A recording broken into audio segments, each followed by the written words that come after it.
It's real simple. When it's their money, they manage it differently than if it's somebody else's money. I think this gentleman had a question, and then I think that was next. Yes, sir. I think I'm in a position that a lot of people find themselves today. I was forced into early retirement. I'm not old enough to have Medicare, but to maintain the same level of insurance that I had when I was employed, today it would cost me $24,000+ a year. Because I'm in retirement, the health savings account is of no benefit. I get no tax benefit when I'm in a position of a decreased income level. Right. So when you talk about health care bill 3400, increasing the amount that you can put away, for us baby boomers who are being forced into early retirement, what benefit is that to us? It's not a big benefit to you. No, it's not. I admit that. That's not gonna solve everybody's individual situation. And by the way, I have flunked retirement 3 times. How did you do that? I'm still trying to retire, but I can't do it yet. So I'm faced with the same thing. I'm a baby boomer, I think. I now work for Cox Enterprise, Cox Radio, and I'm on their health insurance plan. As soon as I go off of it, I've got to buy my own. I can tell you what I'm going to do. I'm going to buy a catastrophic health insurance plan. In other words, I'm going to have a huge deductible. Now, not everybody can afford to buy a plan with a huge deductible, but to keep from paying $23,000 a year, and I have saved some money, and I'll get a catastrophic plan. That's how people in our age group will be forced to do until we can go on Medicare. I turned 65 in December. I honestly don't want to go on Medicare, to be perfectly honest with you. But you're right. That particular example won't necessarily help you. It's not going to be a fix-all for everybody. But isn't that the fastest growing population in this country? Yes, it is. Yes, it is. And so that's why the government wants to take more and more control, such that the more people go on Medicare, they want to ratchet down those costs. To take $500 billion out of Medicare, knowing that you got the baby boomers headed for Medicare, and then to say they're going to find those efficiencies, that simply is not going to happen. Look, there's something that you need to know about this that's very important. Medicare is unsustainable. And you know, I've been doing this now for a year, going on TV and talking. My wife always says to me, you need to stop coming out bashing on Medicare because you freak people out, as if making the statement that I advocate for getting rid of Medicare. I don't. I'm simply pointing out that the system that we currently have is not functioning properly. Medicare has $38 trillion of unfunded liability. Okay, the baby boomers are getting ready to retire, and within the next year or two, there are going to be fewer people paying into the system than are actually drawing benefits. Okay, so as Mr. Kane so aptly pointed out, he doesn't want to go on Medicare. And anybody who's getting ready to go on Medicare that is looking forward to it just doesn't understand what the system of Medicare is facing right now. What we want to do is look at long-term solutions and start to wean ourselves off the current system and start moving in a direction so that there won't be people like you in another 40 years in the same situation. But we need to enact reform that takes care of people like you that are, you know, I'm in that sort of situation too. I'm in that sort of age bracket where these changes are affecting me because I was stuck in a system that is failing, and I haven't really had, you know, the last 20 years to go in a new system. But we can do this. But what we have to understand is that the system that we have is not working, okay? The idea that you're going to cut $500 billion out of Medicare over the next 10 years, when it's got $38 trillion of unfunded liability, frankly, makes me wonder what's the big deal?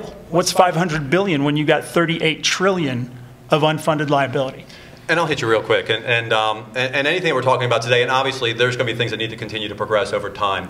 You know, I've actually been working with some people on healthcare consumerism, and one of the ideas behind healthcare consumerism is to make sure that that tax benefit is the same whether you make $200,000 or $30,000 a year, so that you can actually adjust the tax benefit out of a HSA to actually remove it out of your salary structure so that you're getting the same exact tax benefit. And what you do is you set that tax benefit of saying, if I'm going to put money into my health savings account, an average $200,000 a year person might actually get a 30% benefit on that. Give that same benefit to the guy that's making $30,000 a year, so that you're getting the equivalency of tax benefit. Again, there should be equal treatment under the law, so that you're getting the same exact tax benefit out of that. And just quickly, health insurance, and just to kind of point out a little simple example, health insurance is there for catastrophic. It's there to try to prevent us from having bankruptcy, catastrophic illnesses out of it. That's why car insurance is set up so that you don't have automobile tire changes. You don't have oil changes associated with your automobile insurance, because if you did, you'd be paying astronomically for it. It's there for when you get into a car accident.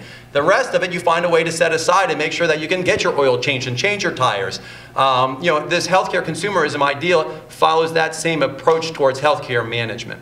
The other idea with healthcare consumerism is costs will come down.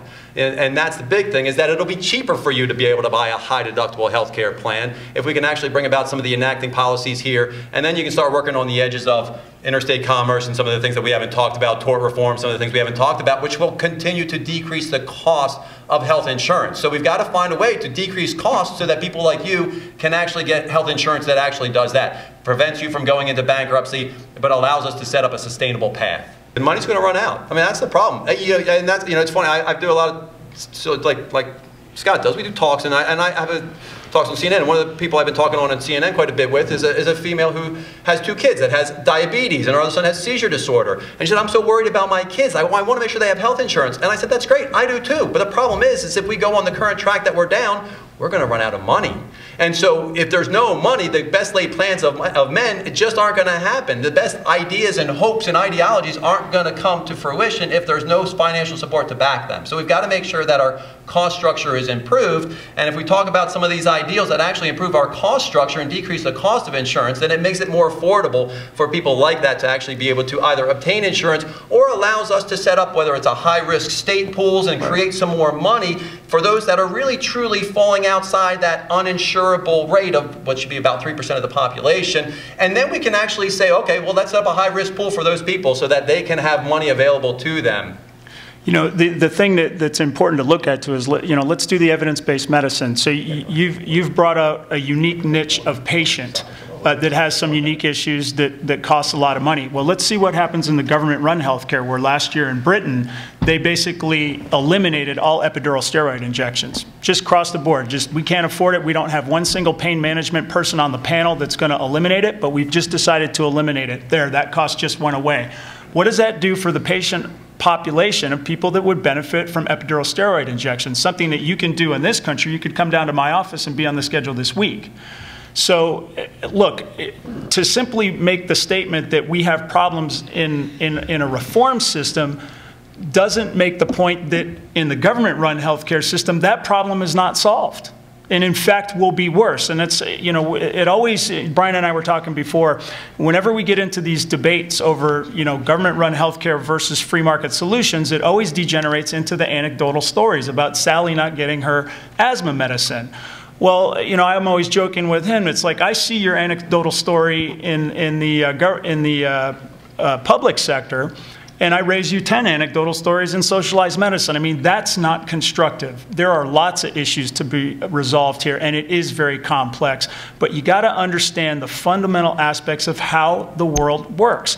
And this would be a good time to talk about, what goes into your health care. It's not just having a doctor, okay?